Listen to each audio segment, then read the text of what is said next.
Sebelum kita lanjut ke dalam video pembahasan, alangkah baiknya teman-teman meninggalkan like, komen, subscribe, and share. Semoga kita bisa mendapatkan ilmu yang bermanfaat dan mendapatkan ridho dari Allah Subhanahu wa Ta'ala.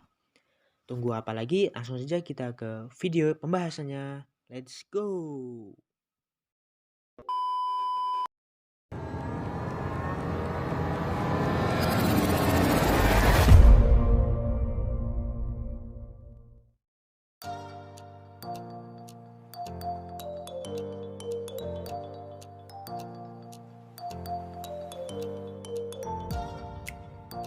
Bintang bersinar di waktu malam, betapa indahnya, Masya Allah. Terimalah salam mulia dalam Islam. Assalamualaikum warahmatullahi wabarakatuh. Alhamdulillah, alhamdulillahi wa kafa. Wassalatu wassalamu ala nabiyyina Mustafa wa ala alihi wa ashabihi wa mawala. Asyhadu an la ilaha illallah wa asyhadu anna Muhammadan abduhu wa rasuluh. Allahumma sholli ala sayyidina Muhammad wa ala ali sayyidina Muhammad. Qala Allah Ta'ala fi kitabil karim, a'udzu billahi minasyaitonir rajim. Alhamdulillahilladzi anzala ala 'abdihil kitab wa lam yaj'al lahu iwaja qayyiman yundira ba'san syadida min ladunhu wa yubashshiral mu'minin alladzina ya'maluna sholihati anna lahum ajran hasana makitsina fihi abada. Amma ba'd. Yang kami hormati Bapak dosen Raden Ahmad Muhammad Musta'ina Soha, AH SH MH, selaku dosen Pancasila IAIN Surakarta. Dan tak lupa teman-temanku semuanya yang dimuliakan Allah Subhanahu wa Ta'ala. Pertama dan yang paling utama, marilah kita bersyukur kepada Allah Subhanahu wa Ta'ala. Bersyukur dengan mengucapkan hamdalah bersama-sama. Alhamdulillahirabbil alamin. Dengan mengucapkan hamdalah ini merupakan salah satu bentuk cara yang dapat kita lakukan dimanapun dan kapanpun itu. Karena dengan mengucapkan hamdalah ini cara yang paling mudah di antara cara-cara yang lainnya. Kemudian tak lupa selawat serta salam tetap tercurahkan kepada baginda kita Nabi Muhammad Sallallahu Alaihi Wasallam, pada para keluarganya, para sahabat, tabiin, tabiut tabiin, yang mana kita berharap selalu semoga kelak di hari yaumul kiamah kita termasuk golongannya, kita termasuk umatnya yang mendapatkan syafaatnya di hari yaumul kiamah. Amin ya robbal alamin. Hadirin teman-temanku semuanya yang dimuliakan Allah Subhanahu wa Ta'ala. Di video pembahasan kali ini saya akan membahas mengenai Pancasila dari sudut pandang Islam. Sebelum lanjut ke dalam video pembahasan, mengingatkan kepada teman-teman semuanya, jangan lupa untuk bersiwak dimanapun dan kapanpun teman-teman berada. Karena bersiwak ini merupakan salah satu sunnah ajaran Rasulullah Shallallahu Alaihi Wasallam. Pancasila itu berasal dari bahasa Sanskerta, panca dan sila. Panca memiliki arti 5, sedangkan sila itu memiliki arti dasar. Jadi Pancasila itu 5 dasar.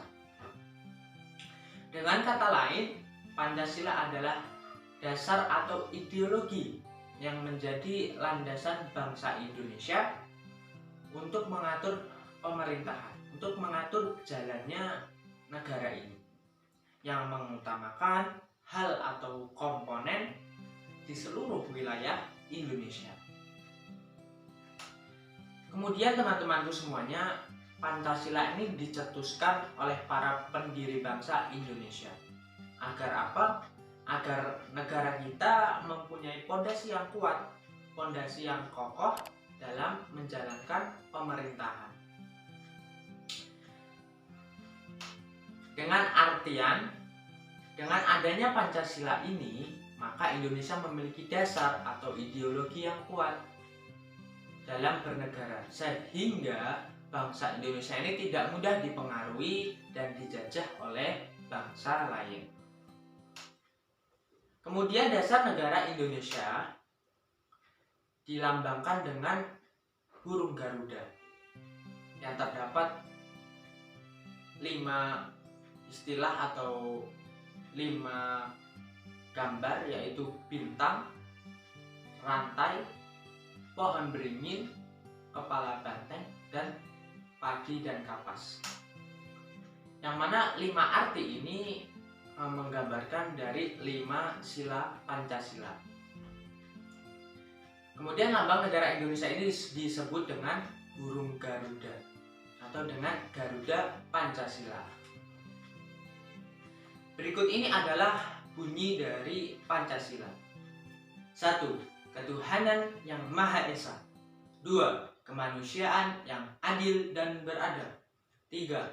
Persatuan Indonesia. 4.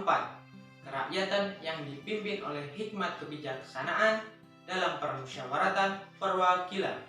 5. Keadilan sosial bagi seluruh rakyat Indonesia. Selanjutnya teman-teman, berdasarkan kitab Sutasoma karangan Empu Tantular, Pancasila memiliki arti berbatu sendi yang 5 yang dapat diartikan sebagai pelaksanaan kesusilaan yang 5. Apa saja itu? Yang pertama, tidak boleh melakukan pembunuhan atau kekerasan. Yang kedua, tidak boleh mencuri. Yang ketiga, tidak boleh melakukan perbuatan asusila. Yang keempat, tidak boleh berbohong. Yang kelima, tidak boleh mabuk, minum minuman keras. Teman-temanku semuanya yang dimuliakan Allah Subhanahu wa Ta'ala. Selanjutnya, yang kedua, kita akan membahas mengenai pandangan Islam terhadap Pancasila menurut Al-Quran dan hadis. Yang pertama, di dalam sila ke-1, ketuhanan yang Maha Esa, terdapat di dalam Quran surat Al-Ikhlas ayat 1 yang berbunyi, A'udzubillahi minasyaitonirrajim, Qul huwallahu ahad. Katakanlah, dialah Allah yang Maha Esa. Kemudian teman-teman semuanya, di dalam hadis, yaitu di dalam hadis riwayat Muslim yang berbunyi, Man mata wa huwa ya'lam annahu la ilaha illallah dakhalal jannah. Barang siapa yang mati dan ia mengetahui bahwa tidak ada Tuhan selain Allah yang wajib disembah, maka ia masuk surga. Hadis riwayat Muslim nomor 26 dari sahabat Utsman radhiyallahu anhu. Kemudian yang selanjutnya teman-teman, yang kedua, sila kedua Pancasila, yaitu kemanusiaan yang adil dan beradab. Di dalam Al-Quran surat Al-Maidah ayat 8 yang berbunyi, A'udzubillahi minasyaitonirrajim. Ya ayyuhalladzina amanu kunu qawwamina lillahi syuhada'a bil qis wa la yajrimanakum sana'anu qaumin ala ta'dilu i'dilu huwa aqrabu littaqwa wattaqullah innallaha khabirum bima ta'malun. Yang artinya, hai orang-orang yang beriman, hendaklah kamu jadi orang-orang yang selalu mengatakan kebenaran karena Allah Subhanahu wa Ta'ala, menjadi saksi yang adil, dan janganlah sekali-kali kecintaanmu terhadap suatu kaum mendorong kamu untuk berlaku tidak adil. Berlaku adillah, karena adil itu lebih dekat dengan takwa. Dan bertakwalah kepada Allah, sesungguhnya Allah mengetahui apa yang kamu kerjakan. Quran surat Al-Maidah ayat 8. Selanjutnya di dalam hadis ini hasan oleh Al-Albani dalam As-Sahihah nomor 469 yang berbunyi, idza hakamtum fa'dilu. Artinya apabila kalian memutuskan suatu hukum maka bersikaplah adil. Teman-temanku semuanya, di dalam Al-Quran dan hadis ini dijelaskan dan diperintahkan kita untuk berperilaku adil kepada siapapun itu. Karena adil ini lebih dekat dengan takwa, dan kita dianjurkan untuk bertakwa karena Allah Maha mengetahui apa yang kita kerjakan. Selain itu, ketika kita memutuskan suatu hukum, kita juga harus berperilaku adil. Karena dengan berperilaku adil, kita akan mendapatkan hasil yang lebih baik dan tidak akan ada pihak yang merugi atau dirugikan karena kita berbuat adil. Sehingga berbuat adil ini sangat penting untuk kemaslahatan bersama. Selanjutnya yang ketiga, di dalam sila ketiga Pancasila, yaitu Persatuan Indonesia. Dijelaskan atau diterangkan di dalam Quran surat Ali Imran ayat 103 yang berbunyi, A'udzubillahi minasyaitonirrajim wa'tasimu bihablillahi jami'an wala tafarraqu. Artinya, dan berpeganglah kamu sekalian semuanya kepada tali Allah atau agama Allah, dan janganlah kamu bercerai-berai. Teman-temanku semuanya yang dimuliakan Allah Subhanahu wa taala.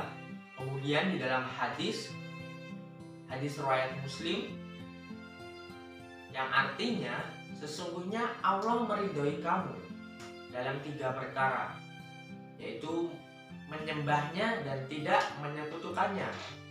Kemudian kamu berpegang teguh kepada tali Allah atau ajaran Allah dan tidak bercerai-berai, dan kamu mengikhlaskan kecintaanmu terhadap orang yang diberi kekuasaan oleh Allah atas urusanmu. Dia membencimu dalam 3 perkara, yaitu cerita dari mulut ke mulut, kemudian terlalu banyak meminta, dan menyia-nyiakan harta. Hadis riwayat Muslim. Teman-temanku semuanya dimuliakan Allah Subhanahu wa taala. Di dalam Quran surat Ali Imran ini intinya kita diperintahkan oleh Allah Subhanahu wa taala untuk berpegang teguh oleh ajaran Allah. Sama sepertinya dengan Persatuan Indonesia, kita harus bersatu untuk Indonesia kita, jangan sampai kita terpecah belah karena dengan tidak adanya Persatuan Indonesia. Maka Persatuan Indonesia ini penting sekali untuk negara Indonesia.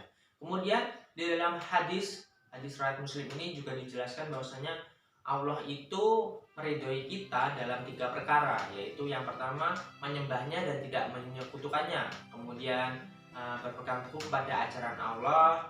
Selain itu kita juga mengikhlaskan kecintaan terhadap pemimpin atau pemimpin yang diberikan kekuasaan untuk berkuasa. Kemudian Allah juga membenci kita dalam 3 perkara, yaitu cerita dari mulut ke mulut, kemudian terlalu banyak meminta, dan yang terakhir tidak memanfaatkan harta. Kemudian selanjutnya teman-teman, sila keempat, yaitu kerakyatan yang dipimpin oleh hikmat kebijaksanaan dalam permusyawaratan perwakilan. Dijelaskan dalam Quran surat Asy-Syura ayat 38 yang berbunyi, A'udzubillahi minasyaitonirrajim walladzina stajabu lirabbihim wa aqamus sholata wa amruhum syura bainahum wa mimma razaqnahum yunfiqun. Artinya, dan bagi orang-orang yang menerima atau mematuhi seruan Tuhannya dan mendirikan sholat, sedang urusan mereka diputuskan dengan musyawarah antara mereka, dan mereka menafkahkan sebagian dari rezeki yang kami berikan kepada mereka. Quran surat Asy-Syura ayat 38. Teman-temanku semuanya yang dimuliakan Allah Subhanahu wa taala, dalam Quran surat Asy-Syura ini kita diperintahkan oleh Allah Subhanahu wa taala untuk mendirikan sholat yang pertama. Kemudian ketika kita ada urusan, kita dianjurkan untuk bermusyawarah. Selanjutnya di dalam hadis ini hasan ya, dari Al-Albani dalam As-Shahihah nomor 342. Innamal ilmi bitu'alim wal kilami bitahlim, yang artinya sesungguhnya ilmu itu diperoleh dengan dipelajari, dan kebijaksanaan itu diperoleh dengan belajar bijaksana. Selanjutnya yang kelima teman-teman, yaitu sila kelima, keadilan sosial bagi seluruh rakyat Indonesia. Di dalam Quran surat An-Nahl ayat 90 yang berbunyi, Innallaha ya'muru bil adli wal ihsan wa ita'idil qurba wa yanhauna 'anil fahsya wal munkar wal bagyi ya'idukum la'allakum tadakkarun. Artinya, sesungguhnya Allah menyuruh kamu berperilaku adil dan berbuat kebajikan, memberi kepada kaum kerabat, dan Allah melarang dari perbuatan keji, kemungkaran, dan permusuhan. Ia memberi pengajaran kepadamu agar kamu dapat mengambil pelajaran. Teman-temanku semuanya, di dalam An-Nahl ini kita diperintahkan Allah Subhanahu wa Ta'ala untuk berperilaku adil dan berbuat kebajikan. Nah, karena berperilaku adil ini dan kebajikan ini sesungguhnya untuk kemaslahatan bersama, untuk sosial, untuk seluruh bangsa Indonesia. Kemudian di dalam hadis riwayat Bukhari Muslim yang artinya diceritakan dari Abu Hurairah radhiyallahu anhu berkata bahwasanya Nabi Muhammad SAW bersabda, ada 7 macam orang yang bakal dinaungi Allah di hari kiamat. Yang pertama, imam atau pemimpin yang adil.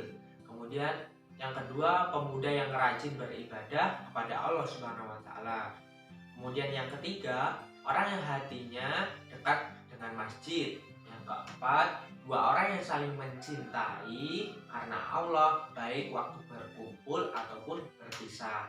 Kemudian yang kelima, laki-laki yang diajak berzina oleh wanita yang cantik, tetapi laki-laki itu menolak karena sesungguhnya laki-laki itu takut kepada Allah Subhanahu wa Ta'ala.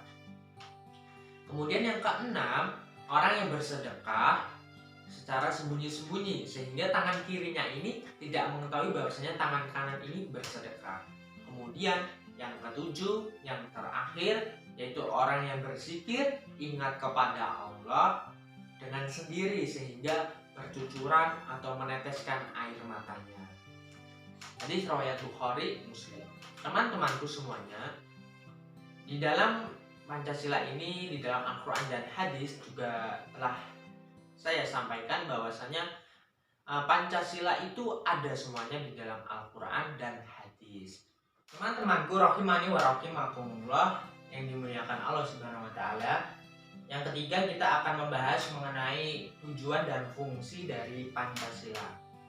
Tujuan Pancasila itu terdapat di dalam Undang-Undang Dasar 1945, di mana tujuan Pancasila sebagai dasar negara Republik Indonesia. Selanjutnya di dalam TAP MPR nomor 11 tahun 1978 disebutkan bahwasanya tujuan Pancasila sebagai pandangan hidup dan falsafah hidup bangsa Indonesia dan menjadi tujuan hidup bangsa Indonesia. Itulah tujuan dari Pancasila. Selanjutnya teman-teman semuanya, yaitu fungsi Pancasila. Fungsi Pancasila ada beberapa. Contohnya, yang pertama, Pancasila sebagai jiwa bangsa Indonesia. Yang kedua, Pancasila sebagai kepribadian bangsa Indonesia. Yang ketiga, Pancasila sebagai sumber dari segala sumber hukum. Yang keempat, Pancasila sebagai pandangan hidup bangsa Indonesia dan falsafah bangsa Indonesia. Yang kelima, Pancasila sebagai cita-cita dan tujuan bangsa Indonesia. Yang keenam, yang paling penting ini yaitu Pancasila sebagai dasar negara Indonesia. Kemudian yang ketujuh, Pancasila sebagai perjanjian luhur bangsa Indonesia. Itulah 7 fungsi dari Pancasila. Teman-temanku rahimani wa rahimakumullah yang dimuliakan Allah Subhanahu wa Ta'ala. Yang keempat, kita akan membahas mengenai perilaku yang sesuai dengan Pancasila. Yang pertama, di dalam ketuhanan yang Maha Esa, perilaku yang sesuai di dalam sila ini seperti kita melaksanakan perintah dan menjauhi larangan Allah Subhanahu wa taala. Perintah menjalankan sholat 5 waktu, perintah untuk puasa, zakat, naik haji bila mampu, dan masih banyak perintah-perintah yang Allah berikan kepada kita. Nah, maka dari itu kita harus menjalankan perintah itu. Karena sesungguhnya perintah ini wajib. Karena wajib ini kalau ditinggalkan akan mendapatkan dosa. Kemudian juga menjauhi larangan-larangannya seperti berzina, minum minuman keras, berjudi, mencuri, berbohong, dan masih banyak yang lainnya. Itulah contoh dari perilaku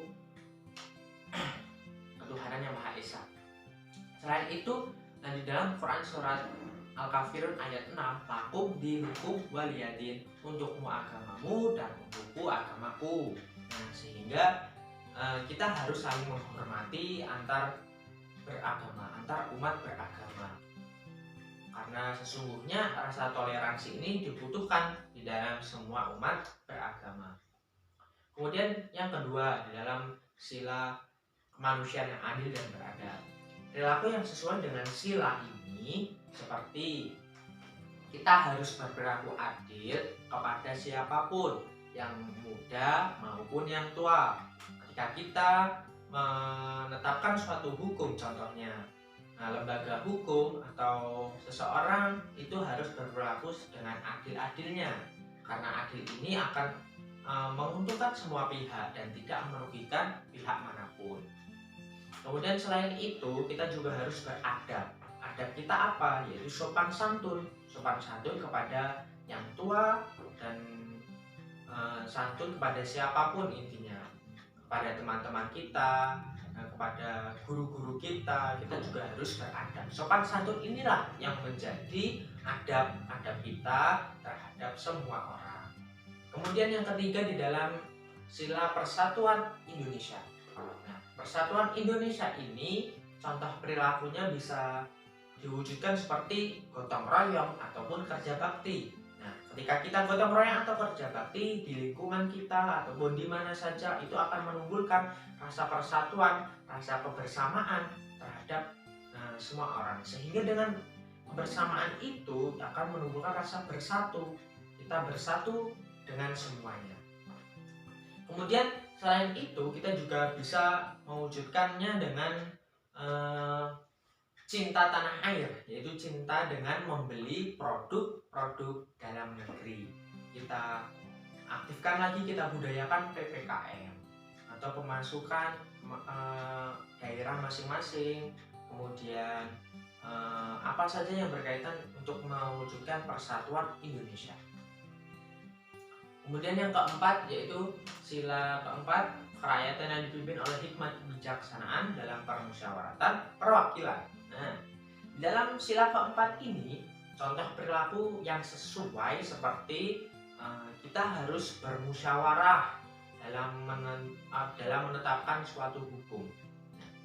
Bermusyawarah ini dapat dilakukan ketika kita ada masalah, kemudian kita harus mengumpulkan semua pihak yang berkaitan atau bersangkutan, karena musyawarah ini penting sekali demi terciptanya suatu hasil yang terbaik. Sehingga musyawarah ini dijadikan sila keempat di dalam Pancasila. Selain itu, kita juga harus menghargai pendapat orang lain dan juga tidak boleh memaksakan kehendak atau pendapat dari orang lain.